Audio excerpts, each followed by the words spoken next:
Selamat datang di saluran YouTube Suara Papua ID.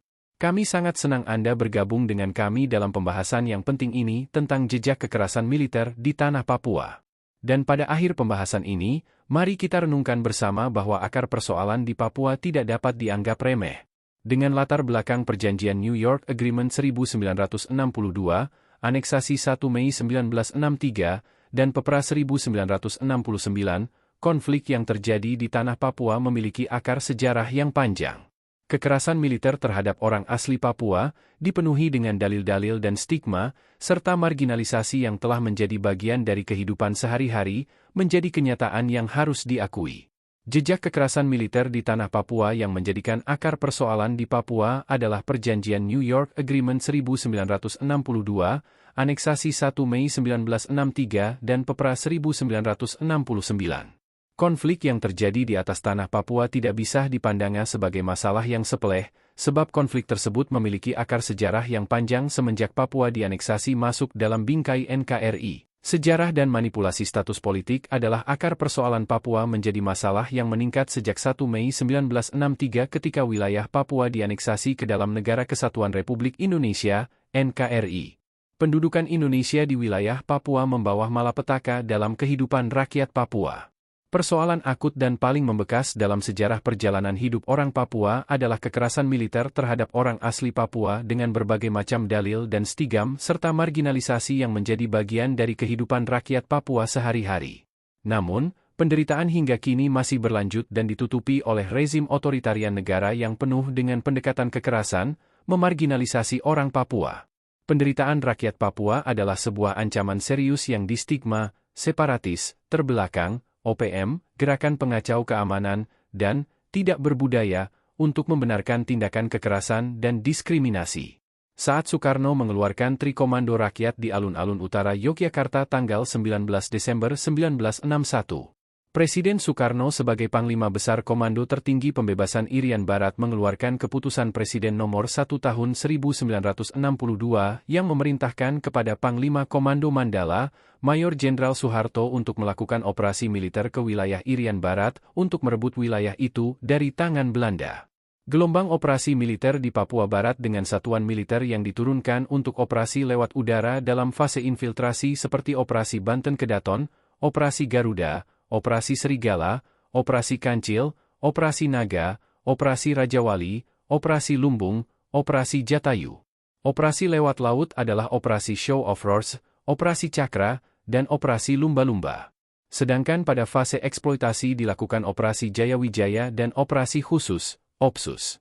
Melalui operasi ini wilayah Papua Barat diduduki, dan banyak orang Papua yang telah dibantai pada waktu itu. Tahun 1962 utusan pribadi Presiden John Kennedy yaitu Jaksa Agung Robert Kennedy mengadakan kunjungan balasan ke Indonesia untuk membuktikan keinginan Amerika Serikat tentang dukungan kepada Soekarno di dalam usaha menganeksasi Papua Barat. Untuk mengelabui mata dunia, maka proses pengambil alihan kekuasaan di Papua Barat dilakukan melalui jalur hukum internasional secara sah dengan dimasukkannya masalah Papua Barat ke dalam agenda Majelis Umum PBB pada tahun 1962. Dari dalam Majelis Umum PBB dibuatlah Perjanjian New York 15 Agustus 1962 yang mengandung Act of Free Choice, pernyataan bebas memilih. Act of Free Choice kemudian diterjemahkan oleh pemerintah Republik Indonesia sebagai Pepra, Pernyataan Pendapat Rakyat, yang dilaksanakan pada tahun 1969. 5. Proses ilegal pentuan pendapat rakyat, Pepra, 1969 penandatanganan New York Agreement, Perjanjian New York, antara Indonesia dan Belanda yang disaksikan oleh Sekretaris Jenderal Perserikatan Bangsa-Bangsa, UTAN dan Duta Besar Amerika Serikat untuk PBB, Ellsworth Bunker pada tanggal 15 Agustus 1962. New York Agreement, Perjanjian New York, adalah suatu kesepakatan yang tidak sah, baik secara yuridis maupun moral. Perjanjian New York itu membicarakan status tanah dan nasib bangsa Papua Barat, namun di dalam prosesnya tidak pernah melibatkan wakil-wakil resmi bangsa Papua Barat. Sejak 1 Mei 1963, bertepatan dengan United Nations Temporary Executive Administrations, UNTEA, atau pemerintahan sementara PBB di Papua Barat menyerahkan kekuasaannya kepada Indonesia, selanjutnya pemerintah Indonesia mulai menempatkan pasukan militernya dalam jumlah besar di seluruh tanah Papua, Akibatnya hak-hak politik dan hak asasi manusia dilanggar secara brutal di luar batas-batas kemanusiaan. Pasal 18 Ayat D, New York Agreement menggatur bahwa the eligibility of all adults, male and female, not foreign nationals to participate in the act of self-determination to be carried out in accordance with international practice. Aturan ini berarti penentuan nasib sendiri harus dilakukan oleh setiap orang dewasa Papua pria dan wanita yang merupakan penduduk Papua pada saat penandatanganan New York Agreement. Namun hal ini tidak dilaksanakan. Penentuan pendapat rakyat, PEPRA, 1969 dilaksanakan dengan cara lokal Indonesia, yaitu musyawarah oleh 1.025 orang dari total 600.000 orang dewasa laki-laki dan perempuan. Sedangkan dari 1.025 orang yang dipilih untuk memilih, hanya 175 orang saja yang menyampaikan atau membaca teks yang telah disiapkan oleh pemerintah Indonesia. Selain itu masyarakat Papua Barat yang ada di luar negeri, yang pada saat penandatangan New York Agreement tidak diberi kesempatan untuk terlibat dalam penentuan nasib sendiri itu. Kekerasan militer berkelanjutan perilaku TNI yang paling kejam, brutal, barbar, rasis, fasis dan tidak mengenal rasa keadilan dan kemanusiaan itu dimulai sejak 19 Desember 1961, 1 Mei 1963 dan lebih terang terbukti dalam perampokan hak politik kami OAP pada PEPRA 1969. Watak kejam militer itu belum pernah berubah tetapi kekejaman itu semakin menggurita dan berlanjut sampai hari ini melalui berbagai tindakan kekerasan di atas tanah Papua. Perilaku aparat keamanan anggota TNI yang dipertontonkan penyiksaan terhadap seorang asli Papua, OAP, di Kabupaten Puncak Papua Tengah yang dimasukkan dalam dram ini sungguh-sungguh di luar batas-batas rasa kemanusiaan yang dapat mencederai dan melukai hati kita. Perilaku anggota TNI ini terlihat paling biadab, kejam, brutal, barbar, dan seperti berwatak teroris yang dikemas kebencian rasis dari aparat keamanan terhadap penduduk orang asli Papua pemilik tanah ini.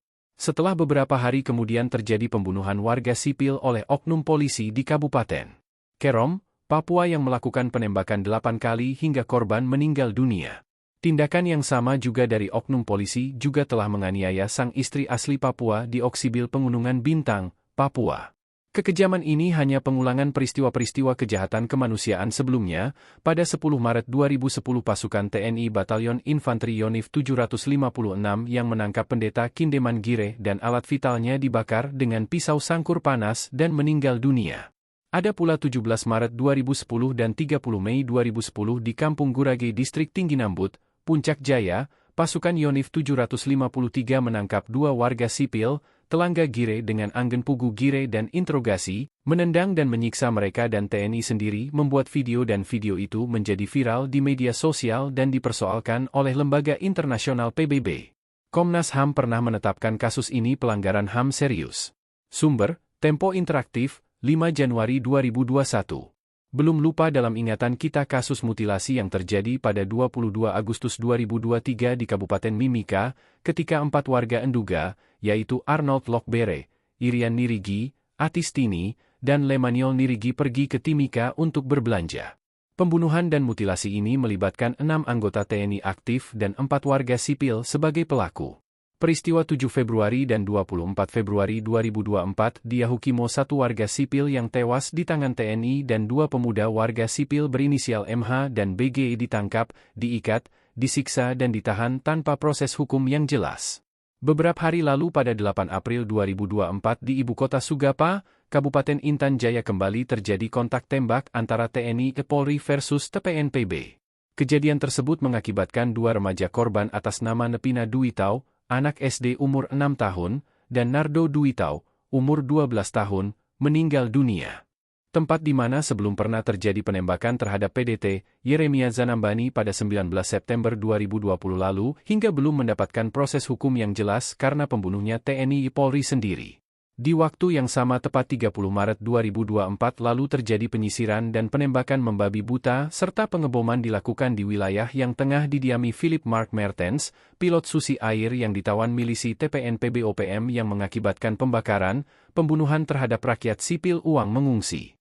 Pembunuhan-pembunuhan tersebut dibiarkan begitu saja oleh negara seolah rakyat Papua dipandang bagikan binatang yang siap harus dimangsa oleh pemangsa kapan saja.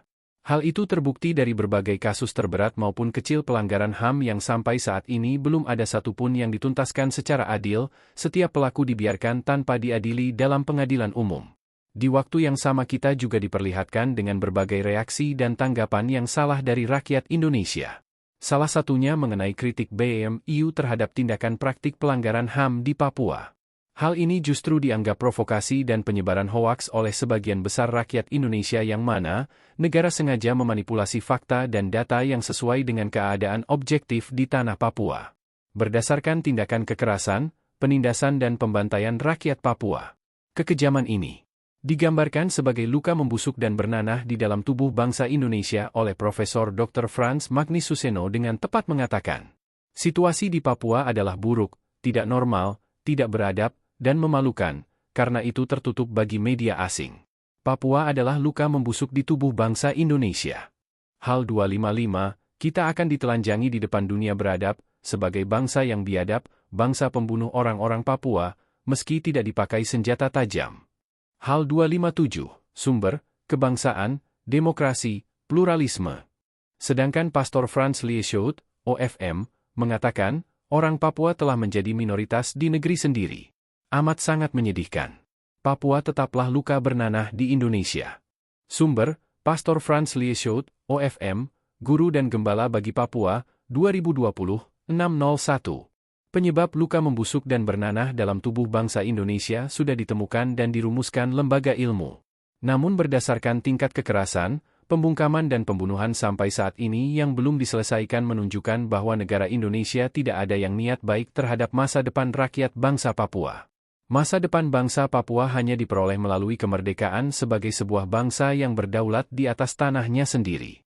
Dan perlu digarisbawahi kemerdekaan bangsa Papua sebagai kemerdekaan dari penindasan dan penjajahan yang dilakukan oleh negara kolonial Indonesia, imperialis dan sistem kapitalis yang menindas kelas sosial di seluruh dunia. Kemerdekaan bangsa Papua sebagai salah satu kemenangan bagi rakyat yang tertindas oleh sistem yang sama terhadap rakyat Indonesia dan Palestina dan rakyat tertindas lainnya. Dalam kesimpulan, mari kita bersama-sama menggalang kesadaran dan tindakan untuk mengakhiri siklus kekerasan dan marginalisasi di Papua. Semoga pembahasan ini menjadi langkah awal untuk lebih memahami dan mendukung perjuangan rakyat Papua menuju keadilan dan perdamaian yang berkelanjutan. Terima kasih atas perhatian dan partisipasinya. Mari terus berjuang bersama demi Papua yang lebih baik. Sampai jumpa di kesempatan berikutnya.